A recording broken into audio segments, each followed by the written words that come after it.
Hey guys, I'm John Campy of AMC Movie News. And I'm Dave Bautista playing Drax in Marvel's Guardians of the Galaxy. And we just wanted to let you know that his new movie opens in AMC theaters everywhere on August 1st. You can get your tickets now by going to www.amctheaters.com for your theater showtime and, of course, your movie ticket information. Go check it out. Guardians of the Galaxy, you're going to love it.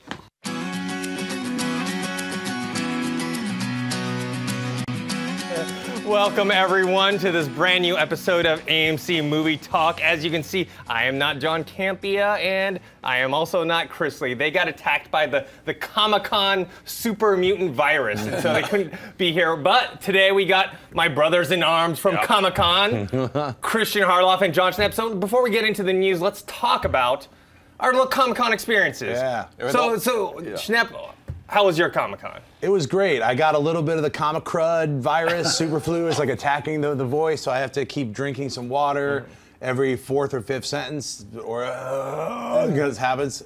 It was great. Thanks to all the AMC fans who came to my booth. We had a bunch of signings at AMC. I showed the Superman trailer. www.superman. It's supportsupermanlives.com. Go see the trailer there. Thank you guys so much. It was great. I didn't get to walk around too much, so I missed all the cool stuff. Like, I didn't see the Batman thing. I didn't see the Avengers. I didn't see anything. I took a few breaks because I was manning the booth. But otherwise, I had a great time interacting with people. It was so much fun. It was a little different this year. The vibe was off a little bit. I don't know if it was because I had a booth or not. You know, what do you think? No, I think it was a little different. It was funny. There was less cosplay, I thought, this year, and there were too many babies in the crowd. Like, and that it was really hot. But that's a totally other story. No, I loved it. And I mentioned it briefly yesterday on Movie Talk. Was the meet and greet that we got to meet a lot of the AMC Movie Talk fans. That was one of my highlights. Yeah. As well as the panel that we did, the Masters of the Web panel, and I got to shoot a lot of stuff for Spike TV. I got to interview like Norman Reedus and Dave Filoni. So that'll be on Spike 11 o'clock PST on Thursday. Yeah, I had a lot of fun as well. Yeah, I didn't get to see all the cool stuff that everyone else did, you know, the footage and whatnot, but I had a blast. I was working a lot of the time.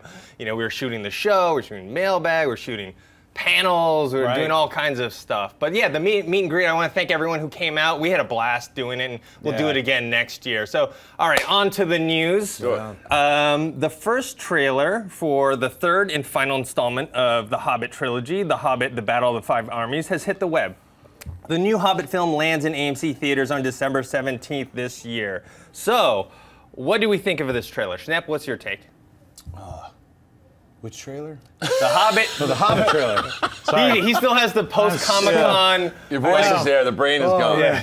No, I really loved the Hobbit trailer. And you know what was funny is like I didn't like it showed in Hall H, and I heard some people were like, oh, it was different. It was somber. It wasn't as epic. And when I watched it, I felt it was amazing. I really was into it. I loved the music. I loved everything. It's like the good, the bad. Some will survive, some won't. Who will come with me? It wasn't a Braveheart, like, who will come with me? It was more like, and some people were like, it was like a whining last gasp kind of who will come with me. I didn't read it like that at all. I was like, you know, this is it. Who will come with me? It was epic. I loved it. I cannot wait. Yeah, I really liked it as well. And, you know, people have to remember, it's a teaser trailer. You know, it's the first one. It's not going to show the whole story. So they show a bunch of snippets of all these different things, especially the fighting. You see Smaug come down, blowing fire on the village. There's a cool panning shot of all the elves with their bow and arrows. Great shot. Yeah, great shot. Yeah, I think it's great. And then the best part of it is Pippin's song. Yeah. They take the Pippin song from Lord of the Rings, and they brought it and played that over. And that's such a beautiful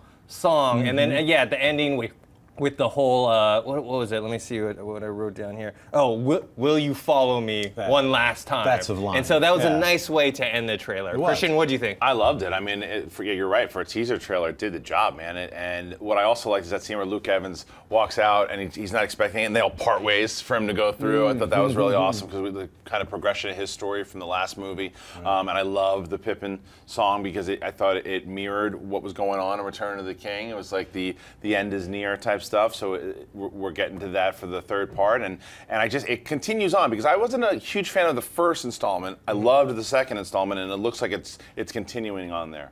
All right. So the next bit of news that we had coming out was The one comic book character that we still haven't seen on the big screen that probably has more fans asking for than any other is the Merc with a Mouth, Deadpool. Earlier this week, a short piece of concept test footage was leaked online featuring the voice of Ryan Reynolds as Deadpool. Christian, what do you think of this concept piece? I loved it. I got to see it before it got yanked or whatnot, and we got to see Ryan Reynolds actually play Deadpool and not have his mouth taped up for the whole thing. It's great. Did you guys see it? Yeah, he jumps in the car and he's fighting and flipping around, and he's cracking jokes, and he's brutal. R-rated. R-rated. Yeah. And you're like, yeah, that's the Deadpool I wanted to see. Where's this movie? The fact that Ryan Reynolds voiced it, to be completely honest, I didn't know they were going to do that at first. They were just going to, it could have been like a wisecracking actor that's really good at it. It makes me wonder, does that mean we're going to get a Ryan Reynolds Deadpool R-rated film? To me, if that's the case, can I start waiting for tickets now? Because that's what that is exactly. He's the perfect. I don't want to see him as Green Lantern ever again. Right. I want to see him as Deadpool because my God, not only in that, but this footage nails it. It's crazy too because he was Deadpool in Wolverine X-Men Origins. I mean, that's what I mean. That's what the tape. I know, and then they were like, get rid of his mouth. I was like, that was some dumb executive was like, just being a jerk. It's like, the fans, he's called Merc with a mouth. I don't like that. Tape his mouth closed. And it was like, get out of here, you know. But anyway, I saw the trailer like a couple days ago, then it got yanked, then I just saw it again yesterday on some other site. I'm sure it's yanked, but it was really fun. I would say this is all done in 3D. It's really well done 3D. Why don't you just rock it in 3D? Why even have to go to the you mean not do live action? Don't do live action. Just make a just exactly like this. You could do it. It looks good. I mean, cars are all 3D in these car commercials anyway. No one knows that. It's like, I mean, it looks great. I mean, as far as I was like, you know what? I would watch that if it was a 3D R-rated movie. They could make it for $5 million. They can make it for, you know what I'm saying? It just costs a lot less. Get Reynolds to voice the character. You'd have a lot of fun. You know? Do you think Fox leaked it on purpose? I don't know. Maybe they wanted to see what the audience would say about it. I mean, everyone's going nuts over it. Yeah. I think it has a lot of potential. You know, you have Deadpool actually breaking the fourth wall, the humor, the killing, all that stuff. I mean, I actually would like to see a live-action movie. I mean, I think that the CG and 3D movie would be a great substitute, but I would like to see Ryan Reynolds actually be in that role. See, I honestly, I thought about it. I was like, I don't care. I'd rather see it in 3D. I would see it in the theater in 3D. If it looked exactly like that, because most of it he's going to have that mask on anyway, and 3D is at such a level now. Like that was done, 2.5, 3 years ago. Now we're at even a bigger stage. Get a little more flavor put on the rendering.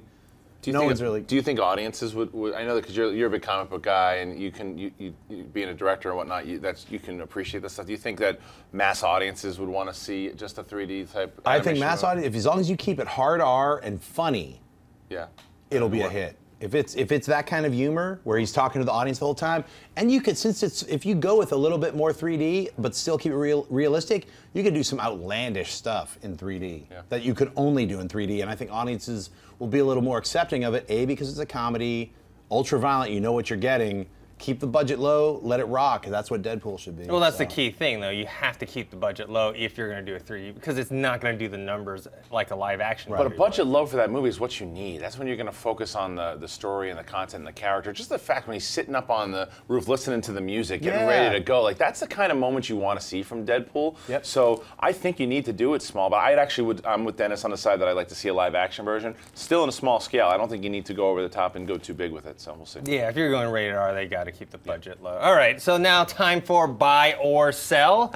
As many of you know, Legendary Pictures announced at Comic-Con they are bringing us a newly rebooted King Kong origin story in 2016 titled Skull Island. We know that Godzilla writer Max Bornstein is penning the script, and it looks like they have a director that they want. According to the reports, Attack of the Block director and Ant-Man co-writer Joe Cornish is Legendary's man to direct the new King Kong film. Christian, would you buy or sell Skull Island directed by Joe Cornish? I'm buying it because, first of all, I love what he did with Attack the Block. That movie was really a nice, pleasant surprise. I didn't see it coming, and it was energetic. You're watching, you're on the edge of your seat your whole time, and it had a nice little humor to it as well. Not that you need that for Skull Island, but now from what the reports are saying, the Skull Island is a prequel, right? Yes. To the origin story. The origin story of Kong. That's never been done.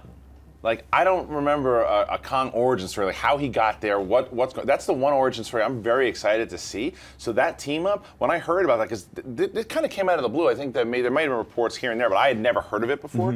So when they said, "Oh, Skull Island's coming out," the first thing I go was, "Well, did they show Kong? Did they show young Kong? What's the deal?" And I think maybe the last shot is him like looking out. You see like the boats coming in. Like, and there's a lot of really fun stuff. Like, I'm buy. I'm tentatively gonna buy it for now. I mean, Joe Cornish, he did a Talk of the Block, but he hasn't done he doesn't have a huge resume, and neither does Max Bornstein. But what I'm interested in is that Max Bornstein, he wrote Godzilla. So is this an indication of all the speculation of that this will be a shared universe with Godzilla? Because if he wrote Godzilla and he's writing Skull Island, he has kind of intimate knowledge of what they wanted to set up with Godzilla. Right. Are they saying, okay, this is the same universe, and he's going to layer it with a bunch of details that lead into like maybe a King Kong versus Godzilla? Yeah. Well, they announced all those monster movies. I think it is going to be a shared universe for sure. I would love to see a King Kong versus Godzilla. The only thing for me is the reason I think that it's hard is the way they already set up Godzilla. He's giant. And how big, like this big? Yeah, how am I going to make Kong? So it's really, unless they like, it's going to be a Batman v Superman situation where they wind up like teaming up instead of actually fighting each other. Wouldn't that be horrible? It's like Godzilla and a whole bunch of Kongs. Like, no, that's not how it should go. So. Yeah, I'd buy it. I love the idea of Skull Island. I think it's great. I think, maybe they just built the wall and we have earlier settlers or something. I don't know what the story is going to be. Stacey Jonathan Penner, rock and roll. I love the idea of Skull Island. I love that it's now going to be a movie. So I'm 100% into it. I think you like Joe Cornish directing it? Joe Cornish directing it, 100%. He's not officially locked in yet. I know they approached him, but it's like, he's got a couple of things he's thinking about. They're announcing it, so maybe he's in I'm about to sign and make an official thing. We've heard this before where there are, circling directors, they're circling actors, and it doesn't happen. I'd love to see Joe Cornish direct. I think he's got a great eye. He's a great writer. He works with Edgar Wright all the time. He's a very funny dude. And he's also he gets action. Attack the Block had some really amazing action sequences for being a low-budget, fun, little alien invasion versus kids, kids on the block type of thing. I thought it was a really fun film. You guys think Andy Serkis will come back? Oh yeah. You think so? Oh yeah. Yeah, they'll get him back. Come on, so. Awesome. He's gonna play Kong and a dinosaur, or whatever, and a dude on it. It's like he's the earlier version of that pirate guy he played in King Kong. He's like. All right.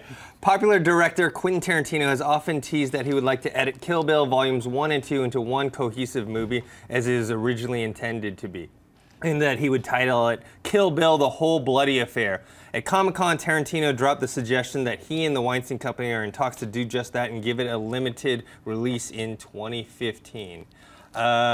Schnapp, buy or sell the idea of one long Kill Bill film hitting theaters? I completely and ultimately buy this. It's already played here at the New Beverly, and I missed it. Yeah! In 2011, they played it for a week, and I just could not break off and get. It was a sold out anyway, but I could not go and see it. I can't remember why. There was a whole bunch of reasons. But it exists. It was released in Japan, I believe, as one movie. It was a 3.5-hour cut called The Whole Bloody Affair. It's just never made it over here, and now he's adding like an extra 30 minutes of this anime sequence. Oh, so remember that little anime sequence? There's this whole other part from the script that they cut out, but the company actually went ahead and were like, look, we're just going to animate it anyway. So they made it. It's done. So that's what they're working on. I don't know if there's going to be other additional extra scenes or whatnot they're going to put back in. I don't know, about that. But I'd love to see it. 3.5-hour cut, the way it should be, the way he wanted it to be. That'd be amazing. So I'm all in. Christian? Yeah, I buy it. People ask me a lot of times what my favorite Tarantino film is, and a lot of times I'll say Kill Bill, and they'll say which part, and I go the whole thing. It's the whole. It's really intended to be a whole movie, like Quentin Tarantino said. But what gets me excited about it when they release it as a full version is Quentin Tarantino has been teasing a third part for a very long time. Yeah. So I'm hoping that when he releases this one, then it's like, oh, by the way, I've been working on this, and now here comes part 3. Yeah. And yeah, I want to see. I actually just watched it, I don't know, like a month ago, and it was on, and I made sure that I watched 1 and 2 directly because that's how it was intended to be. Sure. Yeah, I buy it as well. Finally, I mean, I just gave up on the fact that they were ever going to bring it out because I ended up just buying the Blu-rays, part 1 and part 2, because I was waiting. I was like, oh, they're going to release both parts into one thing, and what are they going to add to it? There was like some minor deleted scenes on those. I think There's a there's couple. Yeah, wasn't there the one with like Michael J. White was in one? There's a flashback sequence. Yeah, but I was like, okay, I want to see more to this, so I definitely buy this.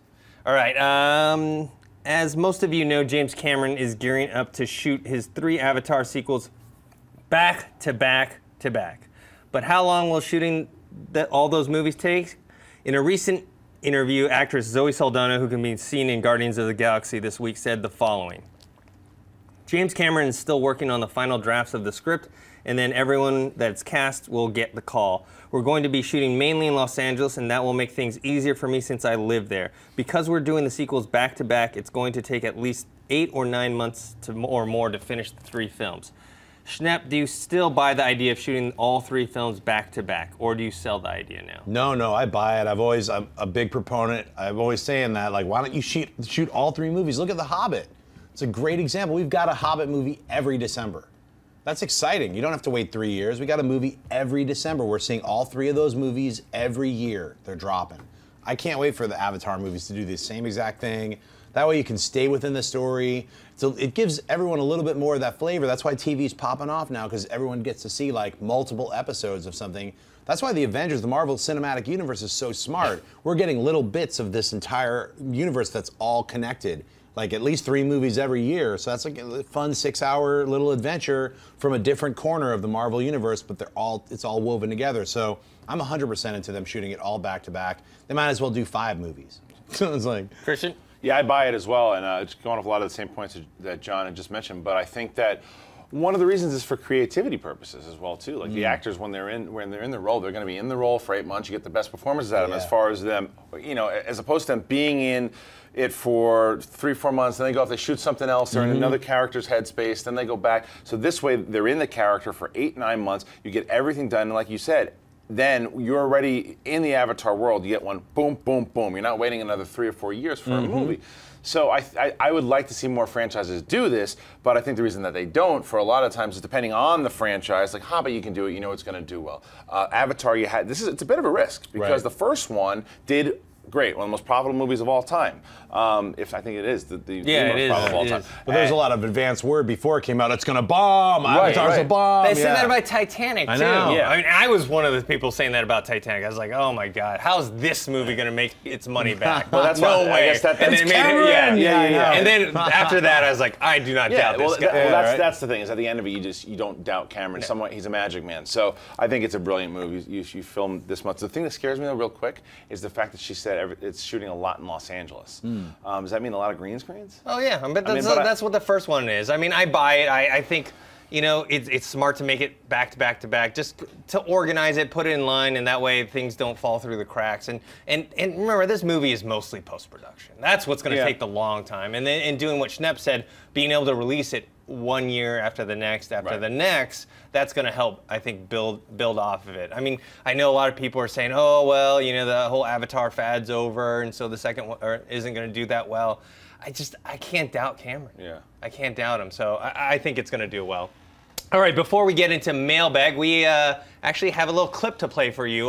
There's this little movie called Guardians of the Galaxy coming out. I've heard of it. And there's this actor guy, I think his name is like Vin Diesel or something like that. He's been in some other movies. Exactly. Well, John Campea actually got to talk to him one-on-one about the movie, so here's the clip. First of all, congratulations on the film. It's awesome. And what we learned a long time ago, you put out some great personal videos up on YouTube, you walking around on the stilts and stuff like that. What was clear was your excitement for this film. What was it to you that got you that excited for it?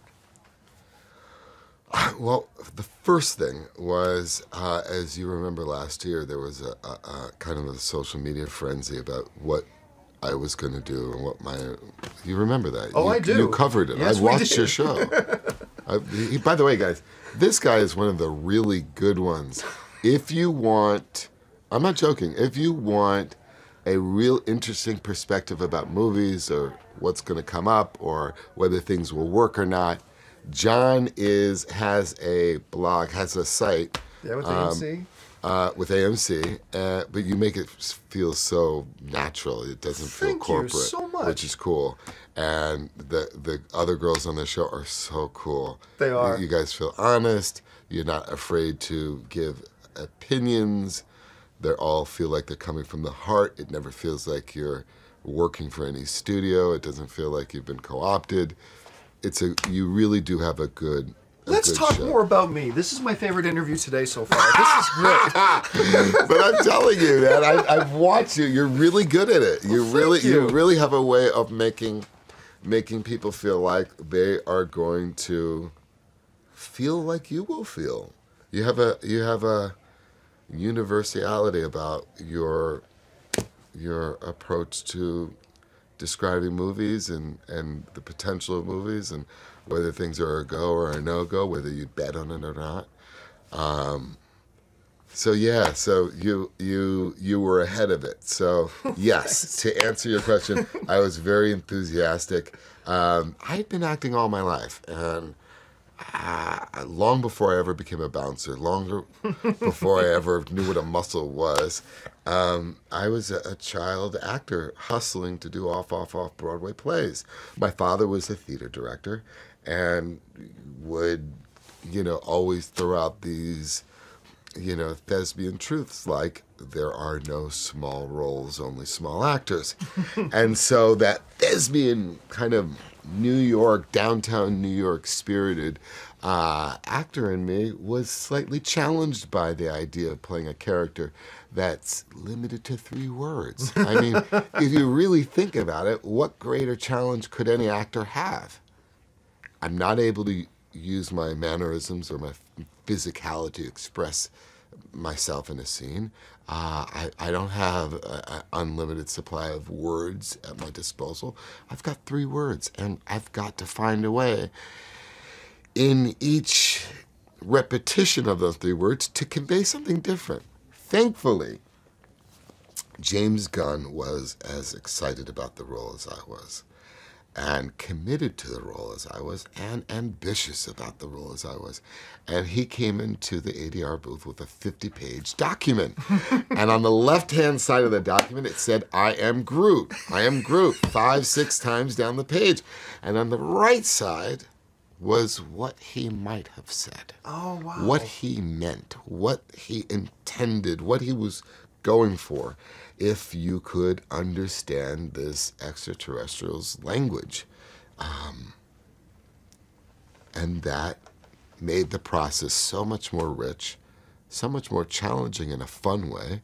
But it helped to make each time that Groot speaks different than the last, right, and unique. And sometimes it was about changing the breathing pattern in between the words, or the inflection, or the nuances that you could bring to it.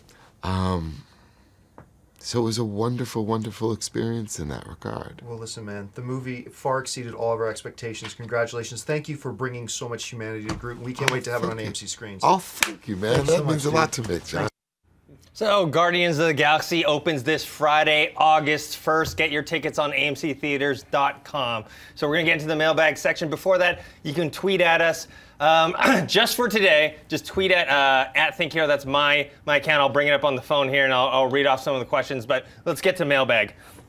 So the first question is, hey guys, with the Most Wanted Man opening this weekend to critical buzz, many of the early reviews are heaping praise on Hoffman's performance. Do you think that he could be a contender for the 3rd man in history to win an acting Oscar posthumously? Schnepp, what do you think? Well, I'll have to see the movie myself. He's an amazing actor, so I mean, we're talking about Philip Seymour Hoffman. Yeah, he's unfortunately posthumous, so it's like we'll have to see. I mean, he's a great actor. He was a great actor. It's really sad about his unfortunate death, but hey, if the acting's there, it'll go before the Academy, and we'll see. So. Christian? Yeah, I mean, same thing. If the movie itself has a lot of buzz around it and it picks up some steam, but the movie doesn't always have to be tremendous. I mean, look at Monster, which was an okay movie, and Charlize Theron still got nominated for her performance. But the question of, as far as Philip Seymour Hoffman passing away, I don't think they're just going to nominate him just because of that. But the guy is such a powerful actor and so tremendous. Even that in the Mockingjay trailer pops up for a second, and you know that he's there. It's like that impact. So there's a possibility that the movie's fantastic. Yeah, I also haven't seen it as well. I'm looking forward to it. There's a lot of praise about his performance, saying like it's either his best or one of his best. So I could see a nomination possibly coming his way. I don't know about winning, because you know that is a stacked thing. I mean, we had Heath Ledger; he won posthumously for Joker, but that was a supporting actor thing. So like just the lead actor, that's a little bit tougher to do. So after I see the movie, maybe we'll all have a better opinion about it. And we got to see what else comes out. What other performances are going up against? Yeah. Because usually fall is when everyone puts out their Oscar movies. Right. All right. Will Lambert writes, "Hello, AMC. I freaking love this show and is the highlight of my day. My question is, the first Hobbit movie crossed $1 billion, and you could say most people were disappointed by it. And because of that, The Hobbit, Desolation of Smaug didn't cross $1 billion, but still made $958 million, which is still close. With the awesome new trailer and posters that come out for The Hobbit 3, do you think it will cross $1 billion? I think so. I think people have to remember when sequels come out, usually they do as well as how good the last movie was. And the perfect example of that is in the Sam Raimi Spider-Man trilogy, you had Spider-Man 3 was the highest grossing one out of all of them. It was the worst one by far, but it was coming off of Spider-Man 2, which was the best one. And so with this one, I think with the first Hobbit, I think some people were a little disappointed with that, the critics and the audience. And so when the second one came out, they were less enthusiastic. But generally, I feel like most people like the second one better, including myself. So I feel like this is the third and final one, the final time we're going to Middle-earth, and I think it's going to cross that $1 billion mark. Yeah, and Smaug was incredible, one of the best villains we've had in a long time. And when people who were like, well, I didn't like the first one, I'll just watch it on Blu-ray, and then they see it, and then you see Smaug, how do you not want to see that big crazy dragon up on the big screen, you know? You know, for me, I'm different from you guys. I thought the first one was better. Really? I liked that. I loved that first Hobbit, and the second one, what detracted for me, I loved Smaug. I loved that poster. It was the fight with, like, there were no ramifications. He was just, breathing fire, and all the dwarves were just like running away, and no one got burned. They were gliding around on molten gold, and nothing was. It was just like, it just felt too cartoony to me, and it went on really way too long. So that's why I like the first one better. I felt the tone and everything was just perfect, and it was great. I really liked the second one. I just felt that ending, and then it also didn't conclude. He flies away. I was but because of that, you want to see the third one. No, the third one I cannot wait for. I see that poster, and I'm like, yes. Right.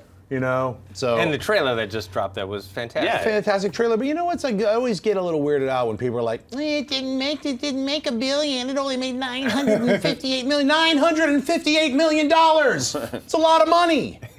Come on. It didn't make $1 billion. It's only a few hundred. It's like not even 100 million away from $1 billion. What did they say? 948. It only made 958 million. I don't know. That's a lot of money. That's crazy loot. Yes. It's so much mad money. It's crazy money. I'd like mad money. I like bananas money. Yeah. Yeah. It's bananas money. It's a fourth Hobbit, mad money. Yeah. Fourth Hobbit. All right, let's get into the live Twitter questions. It's a fourth meal. Fourth Hobbit. James Tello Jr. writes, who is the most underrated director? Christian, who do you think? Oh, man. Most underrated director? I gotta think about it. You gotta give me a second. These Twitter questions are always like, I mean, I don't have like a particular one right off the bat, but I like to think of people like Rian Johnson or Duncan Jones. You think they're underrated though at this point? I mean, Rian Johnson just got Star Wars. Warcraft, Star Wars. I think, but the general Under the audience radar? Doesn't know who Rian Johnson is. Right. If you go on the If you're street and going ask like them, that, no one knows. So maybe after Star Wars, people are like, oh, Rian Johnson, or Duncan Jones after Warcraft. But I think they're at that point in their career where their next movie can break them out into like kind of more of that upper echelon. I can only go back into the past.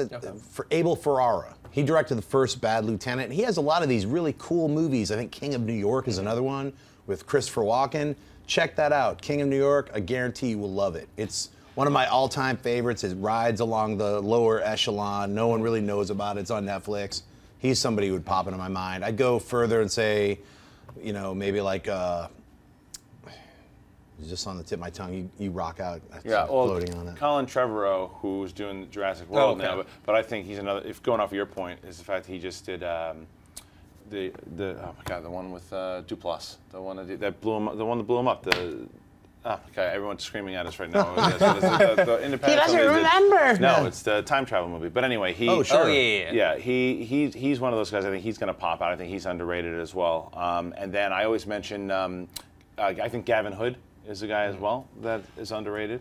So He's underrated. I mean, I actually liked Ender's Game. I finally saw it. I saw it on the plane. Like I was going to London. It was like, people forget about Satsi. It's really good. Satsi is a smaller film that no one Yeah, saw. you're right. And it was a movie that was, you watch this guy is a great filmmaker, and then he did Wolverine Origins, and everyone's like, oh, he stinks. And it wasn't his fault. Like, going back to what you said, it was the Fox executives at the time that just grew too many cooks in the kitchen. I thought he did a great job with Ender's Game. So yeah. I didn't really care for Ender's Game, but I actually came up with the name now. Brad Anderson. He directed Session 9. He's The Machinist. He also did The Call more recently. He's done episode The Call with Halle Berry? Yeah. Oh. He also did stuff with Fringe, Boardwalk Empire. Like I think he's an underrated director that no one even talks about, and he hasn't really gotten that chance to do a big budget film. All right, let's see what else we got here. Yeah, get another Twitter question that'll freeze our brains. Safety Not Guaranteed, is that what it's called? Sure, that was it. The time travel movie. Yeah, all right. What do you guys think of Bryan Singer directing Man of Steel 2? He knows the franchise from Superman Returns and Days of Future Past was successful. Boo. No. No, he's back on X-Men. I Yeah. can't I liked him rocking on X-Men Apocalypse. Yeah. The Days of Future Past is one of my favorite movies of the year, and Bryan Singer directed it. I would have never in a million years even think that I would be saying those words would be coming out of my mouth after Jack the Giant Slayer, with the hunk of trash that was. I mean, it was literally, I think maybe he was going through something. He was just kind of coasting along on a weird bed of that look direction. you had was how I was when I was watching the movie. Jack the Giant Slayer, I was like, It was like, when's it gonna end? Yeah, a bunch of giants running around. I was like, oh, I'm bored out of my mind. Yeah, but X-Men: Days of Future Past, a complete glorious return to the franchise that he birthed, and also great direction. He really knew what to pull from the actors, how to make the script work. It was flawless directions. Yeah, he knows the X-Wing universe very well, and you can tell. And he's working with Matthew Vaughn over there as well, because Matthew Vaughn wrote a lot. I mean, had a lot to do with Days of Future Past. He was attached and was going to do that before Singer came back on board. So they're a good team. I don't know if you take him away from that team. And I didn't like what the Superman Returns was fine. Was boring. Yeah. I passed out twice in the theater. I fell asleep twice in the movie theater. So I don't want him to do. I don't think he's got a grasp on Superman. So I'd rather not see that. all right, we'll take one more question. James Murray writes, what comic book movie do you think, comic book movie box office flop would you most likely receive a remake or sequel? Which one is most deserving? Green Lantern. You really can handle that property so well. It's a franchise that is screaming to be remade. It has to. It's fantastic. I need to see something happen with that. I mean, I would go with Punisher. I actually liked Punisher Warzone. If you never saw it, I think it was a really fun film. It has a few flaws, but it was a really fun, kind of faithful adaptation to what Frank Castle should be cinematically. R-rated, hard R, unrelenting, violent, revenge. Laundry Day too. Did you see the short film? I saw that as like no. I mean, Punisher Warzone was in my zone. Yeah, okay. It was like, that's what I would like to see. I'd like to see them hit Punisher on that level. I agree with you though. Green Lantern is completely still a viable character. He deserves a reboot just like Superman got his Man of Steel. Yeah. It's like, I think Green Lantern, if that fake script that we all read is popping around and that's real, they kind of get Green Lantern started again in a very amazing way. I think if that script is real, the one that I read, or even if it's partially real. Which script is that? The Man of Steel, Batman v Superman, okay. Versus Superman. Whatever they're going to end up calling it. The V thing is really confusing me. Just why not call it Versus? What's going on? No, we must go with V, period. Whatever. There's a big lost, a courtroom drama scene of 20 minutes. I don't know what's going to happen. But yeah, Green Lantern for sure. I would go with The Losers. I actually really liked that movie with Idris Elba and Chris Evans. Yeah. I thought it didn't do very well, but and Zoe Saldana was in it. Right, I wouldn't mind seeing a sequel for that. Right on. All right, guys, so that's the end of our episode. Thanks for joining us. You can always subscribe to our YouTube channel. That's youtube.com/AMC Theaters. So let's talk about where people can find you, Christian. At Christian Harloff on whether it be Twitter or Instagram, or go to my Facebook page, Schmoes Know. John Schnepp. You can find me at Twitter and Instagram, just John Schnapp, and also at TDOSLWH, where you can support SupermanLives.com. Check it out. Watch the trailer. Thanks all you guys for watching, like over 1 million hits in a couple days. That's it was great. awesome. And Vin Diesel, he loves all of us. Get a wide shot. We're the ladies. We're the ladies. And all the those ladies lovely of John Campea. Here we are. What's going on, Vin Diesel? All right, and you guys can find me on Twitter at ThinkHero and on Instagram, Dennis.tzeng. Thanks a lot, guys. Hey everyone, if you like this video, click that thumbs up button and make sure to subscribe to our AMC Movie News YouTube channel. It's free and helps you stay up to date with all the latest movie news, as well as our daily AMC Movie Talk show. Also, make sure that you follow us on Facebook and Twitter to stay up to date with all of our special promotions, contests, and prize giveaways.